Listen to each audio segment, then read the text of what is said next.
नमस्कार दोस्तों, स्वागत है आपका हमारे यूट्यूब चैनल फैक्ट मास्टर पर।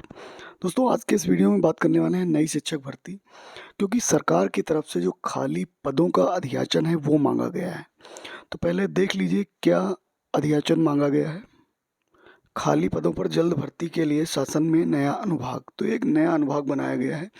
जितने भी विभाग हैं उसमें सभी विभागों के खाली पदों का जो प्रक्रिया है उसको शत प्रतिशत पूरा करने के लिए ई अधियाचन भेजना अनिवार्य करने जा रही है। दोस्तों, इसके लिए एक नया अनुभाग बनाया गया है जिससे ये पता चल सके कि कहाँ पर कितने पद रिक्त हैं। अगर बात जो है रिक्त पदों की आएगी तो मैं पूरी तरीके से इस वीडियो के माध्यम से स्पष्ट कर देना चाहूँगा कि कब से कब तक क्या हुआ है। तो इस वीडियो में बने रहिए। दोस्तों, 2009 का जो आरटीई एक्ट है उसके तहत जो छात्र शिक्षक अनुपात होना चाहिए वो 30:1 प्राथमिक के लिए और 35:1, यानी कि 35 बच्चों पे एक शिक्षक उच्च प्राथमिक के लिए और 30 बच्चों पे एक शिक्षक होना चाहिए प्राथमिक के लिए। तो कुल मिलाकर के पूरा जो सिनेरियो है उसको अगर हम देखें तो ये पाएंगे कि 2011 में जो भर्ती हुई थी 72,825 की, उसमें लगभग अगर रिक्त पदों की बात करें तो लगभग 6,000 से ज़्यादा कुछ पद उसमें रिक्त थे। उसके बाद बीटीसी की भर्ती हुई, 16,448 भर्ती हुई, फिर उसके बाद 12,000 भर्ती हुई। इन दोनों भर्तियों में मिला करके लगभग 6,000 पद इसमें भी रिक्त हुए। तो कुल मिलाकर के 6,000 इसमें पद रिक्त हुए और जो 12,000 की बीटीसी की भर्ती हुई थी उसमें 6,000 पद रिक्त हुए और 6,000 लगभग पद रिक्त थे 72,825 में। तो कुल मिलाकर के 18,000 पद जो है पुरानी भर्तियों के रिक्त थे। उसके बाद 1,37,000 शिक्षा मित्रों का जो समायोजन हुआ था, शिक्षक पद पे वो समायोजित हुए थे, उनका समायोजन सुप्रीम कोर्ट ने रद्द कर दिया। उसके बाद 68,500 भर्ती आई थी और 68,500 की भर्ती में लगभग, क्योंकि चूंकि इसमें बीटीसी को मौका दिया गया था तो इसमें लगभग 27,000 की सीटें जो है लगभग खाली रह गई थी। और उसके बाद 69,000 भर्ती हुई। तो ये 68,500 और 69,000 की जो भर्ती हुई, ये शिक्षा मित्रों के जो रिक्त पद थे उन पर हुई, उस पर भी पूरी भर्ती नहीं हुई। तो 37,000 इसमें की और लगभग 69,000 में भी 6-7 हज़ार सीटें खाली रह गईं। तो कुल मिलाकर के ये सीटें जो थी ये पुरानी भर्तियों की खाली होती गई और इनके नई भर्तियों से कोई मतलब नहीं था। लेकिन जब 2011 की जो भर्ती हो रही थी उस समय गजट में लगभग 90,000 पद उस समय रिक्त थे। उसके बाद 1,37,000 जो है शिक्षा मित्रों की भर्ती हुई, रद्द हुई। उसके बाद 68,500 69,000 भर्ती आई।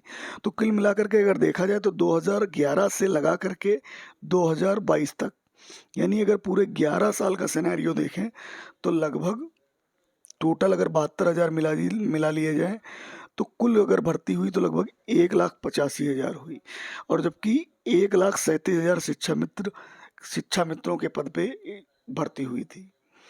अब वर्तमान सरकार की अगर बात करें तो 1,37,000 जो शिक्षा मित्रों की जो रिक्त पद हुए थे उस पे लगभग 1,00,000 पदों पे भर्ती हुई है और 37,000 पदों पे आज तक भर्ती नहीं हुई। नए आंकड़ों से कोई मतलब नहीं है, पुरानी भर्ती की बात हो रही है, यानी कि जो 2011 से लगातार अब तक जो भर्ती हुई है उसमें 37,000 इसमें पद खाली रह गए। अब देखिए 72,000 में 6,000 पद खाली, फिर 16,000 में लगभग 6,000 पद खाली, फिर 12,000 में आधे पद खाली, 6,000 खाली रह गए, फिर 68,000 में 27,000 पद खाली रह गए और 69,000 में 7,000 पद खाली रह गए। तो कुल मिलाकर करके अगर पुरानी भर्तियों से रिक्त पदों की अगर बात करें तो वहाँ पर लगभग 90,000 पद रिक्त हो जाते हैं। और 2011 की जब भर्ती आई थी तो 90,000 पद उस समय रिक्त थे। तो कुल मिलाकर के अगर बात करें तो लगभग 1.5 लाख के ऊपर जो है खाली है। अब सरकार क्या कहती है उस पर जाएंगे। ये तो एक आंकड़ा है पुरानी भर्तियों का, जो पुरानी भर्ती हुई उसमें सरकार ने क्या किया। और अब जो आंकड़ा मैं आपको बताने जा रहा हूँ उसमें मान के चलिए जो पूर्व शिक्षा मंत्री थे उन्होंने बताया कि 17,000 पद खाली हैं।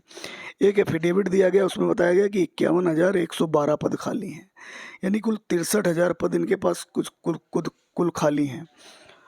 और जो विधानसभा चुनाव हुआ था उसके पहले इन्होंने कहा था कि इनके सांसद विधायक पंपलेट लेके फेसबुक के माध्यम से और ट्विटर के माध्यम से डाल रहे थे कि जो पद खाली हैं 73,000 पदों पे आ रही, कभी 76,000 पदों पे आ रही, तो ये सब बढ़ती लगातार। लेकिन चूंकि अब ये मामला बहुत आगे बढ़ चुका है और लगभग 100 दिनों से ऊपर हो चुके हैं, 100+ दिन से अभ्यर्थी धरने पर हैं नई शिक्षक भर्ती को लेकर के, लेकिन उस पर किसी भी प्रकार का कोई भी काम अभी तक नहीं किया जा रहा। हाँ, सुनने में ज़रूर आ रहा है कि एक भर्ती लोकसभा चुनाव के पहले बन सकती है, क्योंकि अब पोर्टल बनाया गया है और रिक्त पदों का ब्यौरा मांगा गया है। वैसे अगर आप हमारे चैनल के माध्यम से जुड़े हैं तो आपको पता चलता रहा होगा कि कहाँ कहाँ कितने पद खाली हैं। कुल मिलाकर के 1 लाख से ऊपर पद रिक्त हैं प्राथमिक शिक्षा में। ये पूरी तरीके से सत्य बात है, क्योंकि आंकड़ा भी बढ़ा है, जो छात्र अनुपात बढ़ गया, और इनकी ही रिपोर्ट बताती है कि छात्र अनुपात जो है हमारी सरकार में बहुत ज़्यादा बढ़ा है। मैंने पिछले वीडियो के माध्यम से आप लोगों को बताया भी था। तो कुल मिलाकर के अब लोकसभा चुनाव आया है और इन्होंने नया पोर्टल एक बना दिया है।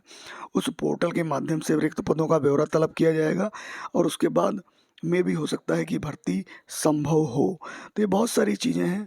फिलहाल अभी तक यूपी टेट को लेकर के, चूँकि नई शिक्षा नीति आई है, उसमें यूपी टेट बहुत ज़्यादा महत्वपूर्ण हो जाता है, क्योंकि 1/4 यानी कि जितने भी अंक पाएंगे उसका 1/4 आपकी सुपर टेट की मेरिट में जुड़ेगा। तो यूपी टेट भी इस बार का बहुत ज़्यादा महत्वपूर्ण है, क्योंकि यहाँ से भी मेरिट बहुत ज़्यादा प्रभावित हो सकती है। तो आप लोग तैयारी करते रहें और निश्चित रूप से भर्ती की संभावना जो है ये दिसंबर या जनवरी में बढ़ जाएगी धीरे धीरे। और एक चीज़ और है, अगर लोकसभा के चुनाव के पहले अगर थोड़ा सा दबाव भी बन गया तो निश्चित रूप से भर्ती आ सकती है, क्योंकि पदों की संख्या सरकार के पास पर्याप्त है, ये सरकार भी जानती है और अभ्यर्थी भी जानते हैं। और कई बार जो है आरटीए जो है सूचना के अधिकार के तहत जो है ये मांगा गया छात्र अनुपात के हिसाब में, तो वहाँ से भी काफ़ी संख्या में रिक्त पद आए हैं। और इनके अपने जो बेसिक शिक्षा अधिकारी हैं जिलों के, वो भी लगातार सूचित करते रहते हैं, हर 3 महीने में रिपोर्ट जाती है और सूचित करते रहते हैं कहाँ पे कितने पद रिक्त हैं। तो कुल मिलाकर के रिक्त पदों की कोई बात नहीं है। अब ये भर्ती कब लेके आते हैं ये देखने वाली बात होगी, क्योंकि आज की न्यूज़ के हिसाब से जो ई पोर्टल बनाया गया कि ई पोर्टल के माध्यम से आप दर्ज कीजिए कि कितने पद किन विभागों में रिक्त हैं, तो इससे आप ये अंदाज़ा लगा सकते हैं कि आने वाले समय में जो है भर्ती हो सकती है।